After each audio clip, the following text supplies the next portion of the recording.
안녕하세요. 오늘은 많은 분들이 꿈꾸는 목표, 바로 통장에 1억을 만드는 이야기인데요. 아마 이런 생각 한 번쯤 해보셨을 거예요. 1억, 나도 모을 수 있을까? 과연 언제쯤이나 모을 수 있을까? 그런데 말이죠. 의외로 이 1억이라는 목표가 생각보다 빨리 올 수도 있다는 사실, 오늘은 그 이유에 대해 함께 이야기 나눠보려고 합니다. 통장 1억, 어떻게 하면 우리에게 더 빨리 다가올 수 있을까요? 지금부터 그 비밀을 파헤쳐 봅시다. 우리가 1억이라는 숫자를 생각하면 막연하게 느껴지거나 너무 먼 이야기처럼 들릴 때가 많습니다. 하지만 목표를 명확히 하고 제대로 계획을 세운다면 그 꿈은 생각보다 빨리 현실이 될 수 있습니다. 혹시 내 집 마련을 꿈꾸시나요? 아니면 든든한 노후 자금이나 새로운 사업의 시작을 위한 종잣돈이 필요하신가요? 1억을 왜 모아야 하는지 그 구체적인 이유를 명확히 설정하는 것이 가장 중요합니다. 단순히 돈을 많이 모으고 싶다는 마음보다는 3년 안에 1억을 모아 내 명의의 첫 집을 사겠다와 같이 구체적인 목표가 있을 때 우리는 더 강력한 동기부여를 얻을 수 있습니다. 목표가 정해졌다면 이제 그 목표를 달성하기 위한 구체적인 계획, 즉 로드맵을 그려야 합니다. 부동산 구매가 목표라면 관련 공부를 시작하고 매매 계획을 세우는 것처럼 말이죠. 그리고 1억을 모으는데 걸리는 기간을 설정하고 월별, 연도별로 자산이 얼마나 증가해야 할지 목표치를 세워보는 겁니다. 예를 들어 3년 안에 1억을 모으려면 한 달에 얼마씩 저축해야 하는지 계산해보고 그 금액을 달성하기 위한 방법을 찾아보는 거죠. 이런 구체적인 숫자들을 눈으로 확인하고 계획을 세울 때 1억은 더 이상 막연한 꿈이 아니라 현실적인 목표가 됩니다. 다음으로 통장에 1억을 더 빨리 모으기 위한 핵심 전략 중 하나는 바로 수입 증대입니다. 단순히 허리띠를 졸라매고 지출을 줄이는 것만으로는 한계가 있습니다. 우리의 파이 자체를 키워야 한다는 거죠. 월급 외에 추가 소득을 확보하는 것이 매우 중요합니다. 요즘에는 엔잡 시대라는 말이 나올 정도로 본업 외의 다양한 방식으로 수입을 창출할 수 있는 기회가 많습니다. 부업이나 아르바이트를 통해 퇴근 후나 주말 시간을 활용할 수도 있고 앱테크처럼 자투리 시간을 이용해 소소하게 용돈을 벌 수도 있습니다. 온라인 쇼핑몰 운영, 프리랜서 활동, 재능 판매 등 자신의 재능이나 관심사를 활용해 추가적인 소득원을 만들어 보세요. 처음에는 소액일지라도 꾸준히 쌓이면 무시할 수 없는 금액이 됩니다. 그리고 이렇게 추가적으로 벌어들인 돈은 묻지도 따지지도 않고 저축이나 투자로 직행하는 겁니다. 그 돈은 마치 씨앗처럼 자라나 나중에 더 큰 열매를 맺을 준비를 하게 되는 거죠. 또한 요즘 시대에 빼놓을 수 없는 것이 바로 투자 소득입니다.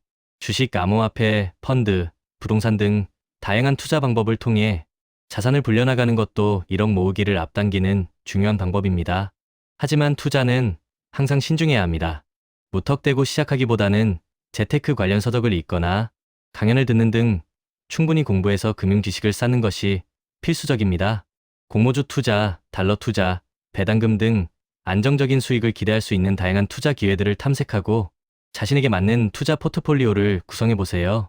처음에는 소액으로 시작하더라도 장기적인 관점에서 꾸준히 투자하며 복리의 마법을 경험한다면 1억이라는 목표는 훨씬 더 빠르게 달성될 수 있습니다. 중요한 건 잃지 않는 투자를 하는 것이며 감당할 수 있는 범위 내에서 시작하는 것입니다. 수입을 늘리는 것만큼 중요한 것이 바로 지출 관리입니다. 수입이 아무리 많아도 새는 돈이 많으면 통장에 1억을 모으기는 요원합니다. 가장 먼저 해야 할 일은 고정 지출을 줄이는 것입니다. 우리가 매달 아무 생각 없이 지불하고 있는 통신비, 보험료, 구독 서비스 등을 꼼꼼히 점검해 보세요. 혹시 불필요하게 높은 요금제를 쓰고 있지는 않은가요? 혹은 잘 사용하지 않는 구독 서비스가 계속 결제되고 있지는 않나요? 이런 고정 지출만 줄여도 매달 상당한 금액을 아낄 수 있습니다. 저도 얼마 전 사용하지 않는 OTT 서비스 구독을 해지하고 휴대폰 요금제를 알뜰 요금제로 변경하면서 한 달에 5만 원 이상을 절약할 수 있었는데요. 별것 아닌 것 같아도 1년이면 60만 원, 10년이면 600만 원이라는 적지 않은 돈이 됩니다. 작은 절약들이 모여서 큰 차이를 만들어내는 것이죠. 다음으로 변동 지출을 통제하는 것이 중요합니다. 식비, 교통비, 여가 활동비 등은 매달 변동폭이 크기 때문에 계획적으로 관리하지 않으면 순식간에 예산을 초과하기 쉽습니다. 가계부를 작성하여 자신의 수입과 지출을 정확히 파악하는 습관을 들이세요. 어디에서 돈이 새고 있는지 눈으로 확인하고 불필요한 지출을 과감히 줄여나가야 합니다. 처음에는 귀찮게 느껴질 수 있지만 가계부 작성을 통해 자신의 소비 습관을 객관적으로 돌아보고 개선할 수 있는 기회가 됩니다. 저녁 식사를 배달 대신 직접 만들어 먹거나 대중교통을 이용하고 불필요한 쇼핑을 자제하는 등 작은 노력들이 모여 큰 절약 효과를 가져올 것입니다. 우리가 1억을 모으기 위한 핵심적인 행동 중 하나는 바로 저축 습관을 들이는 것입니다. 여기서 중요한 건 선저축 후 소비 원칙입니다. 월급을 받으면 가장 먼저 일정 금액을 저축 계좌로 이체하는 습관을 들이세요. 소비하고 남은 돈을 저축하는 것이 아니라 저축할 돈을 먼저 확보하고 남은 돈으로 생활하는 방식입니다.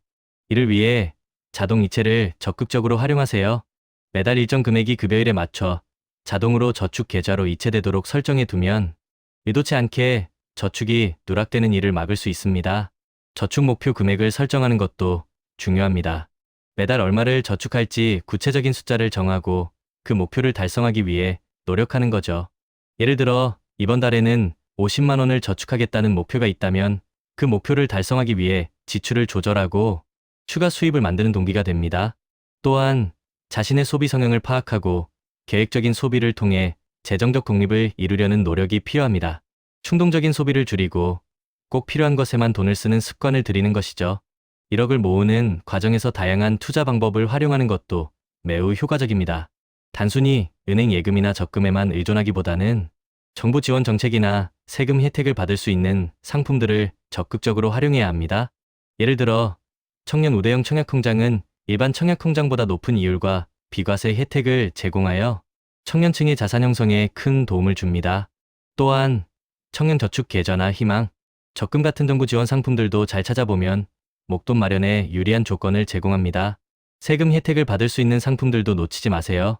연금 저축이나 IRP 개인형 퇴직연금은 세액 공제 혜택을 받을 수 있어 절세와 노후 준비를 동시에 할 수 있는 좋은 방법입니다. 이러한 상품들은 장기적으로 꾸준히 납입할 경우 세금 부담을 줄여주면서 자산을 불려나가는 데 큰 도움이 됩니다. 또한 분산 투자는 투자의 기본 원칙입니다. 예금, 적금, 펀드, 주식 등 다양한 상품에 분산 투자하여 위험을 줄이는 것이 중요합니다. 모든 달걀을 한 바구니에 담지 말라는 격언처럼 여러 자산에 나눠 투자함으로써 특정 자산의 가치 하락으로 인한 손실 위험을 줄이고 전체적인 수익률을 안정적으로 유지할 수 있습니다. 예를 들어 안정적인 적금으로 기본 목돈을 만들면서 일부 자금은 성장 가능성이 높은 펀드나 주식에 투자하여 공격적인 수익을 추구하는 방식이죠. 자산을 불려나가는 데 있어서 가장 강력한 무기는 바로 마인드셋입니다. 1억을 모으겠다는 강한 의지와 긍정적인 마음가짐이 없다면 아무리 좋은 계획도 소용없습니다. 먼저 절약 정신을 생활화해야 합니다. 불필요한 소비를 줄이고 절약하는 습관은 하루아침에 만들어지는 것이 아닙니다. 의식적인 노력과 꾸준한 실천이 필요합니다. 커피 한 잔, 택시 한 번, 불필요한 외식 등 작은 지출이라도 다시 한번 생각해보고 절약하는 습관을 들이세요. 이러한 작은 절약들이 모여 큰 돈을 만들고 결국 1억이라는 목표 달성에 기여하게 됩니다. 또한 장기적인 관점을 가지는 것이 중요합니다. 단기간에 1억을 모으기는 쉽지 않습니다. 꾸준함과 인내가 필요하다는 것을 인지하고 조급해하지 않는 마음을 가져야 합니다. 과정에서 좌절하거나 포기하고 싶은 순간이 찾아올 수도 있습니다. 하지만 그때마다 왜 1억을 모아야 하는지 처음 목표를 다시 한번 되새기면서 긍정적인 마음을 유지하는 것이 중요합니다. 꾸준히 노력하면 반드시 1억을 모을 수 있다는 믿음을 가지세요. 마지막으로 재테크 공부를 게을리하지 마세요. 금융지식은 우리의 자산을 지키고 불리는데 필수적인 요소입니다. 재테크 관련 서적을 읽고 온라인 강의를 듣고 전문가의 조언을 구하는 등 꾸준히 학습하며 지식을 넓혀나가야 합니다. 그리고 1억을 모으는 과정에서 자신에게 적절한 보상을 제공하는 것도 중요합니다. 목표를 달성할 때마다 작은 선물이나 여행 등으로 스스로를 격려해 주세요. 이는 동기부여를 유지하고 지치지 않고 나아갈 수 있는 원동력이 됩니다. 1억을 모으는 과정이 너무 막연하게 느껴질 때 우리는 구체적인 숫자들을 계산해보며 현실적인 계획을 세울 수 있습니다. 예를 들어 월급 200만 원으로도 1억 모으기가 가능할까라는 질문에 답을 찾아보는 거죠. 월 100만 원씩 저축한다면 약 8년 4개월이 걸리고 여기에 연 5%의 수익률을 내는 투자를 병행한다면 훨씬 더 단축될 수 있습니다.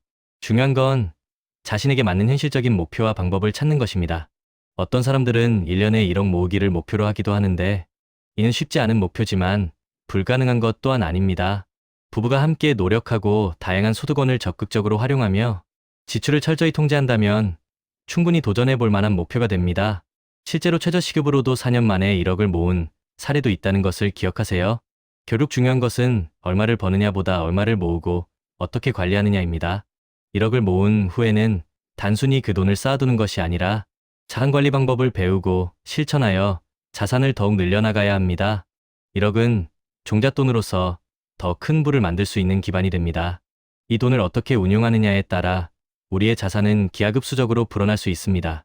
부동산 투자, 주식 투자, 사업 투자 등 다양한 자산 증식 방법을 공부하고 자신에게 맞는 포트폴리오를 계속해서 업그레이드해 나가야 합니다.